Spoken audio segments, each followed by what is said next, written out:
संबोधले जाते। तर या ठिकाणी पाण्याची सोय अशी केली आहे, हे पहा, हे जे दिसतात ही लाईन दिसते, लाईन ही एक दगडी पाईपलाईन थोडक्यात म्हणावी लागेल, अशी एक नाळ आणलेली आहे। यामधून हे पाणी, हे पहा, असं उंच भागावरून पाणी असे आणून या पुष्करणीमध्ये सोडले आहे।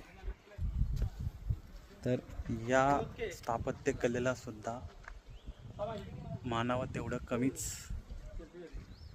काय आपले पूर्वज असतील की त्यांनी या कितीतरी पुढचा विचार करून पाण्याचं जतन कसं केलं पाहिजे, पाण्याचा वापर कसा केला पाहिजे, अशा प्रकारे हे पुष्करणी बनवली आहे। तर आमचे मित्र या ठिकाणी या हम्पीमधील या ठिकाणांचा अनुभव घेत आहे, पाहत आहे। प्रदीप भाऊ या जरा, नमस्कार। काय वाटतं तुम्हाला हम्पी बद्दल? जरा थोडंफार खूप असा चांगला अनुभव आहे, खूप असं पाहण्यासारखं आहे की ते आपण 2 ते 3 तासात किंवा 1 तासात पाहू शकत नाही।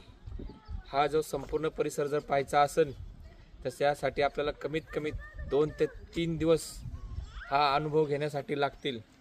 खूप असा चांगला अनुभव आहे। ज्यांना कुणाला यायचं असेल त्यांनी आवर्जून हे शहर पाहण्यासाठी यावे।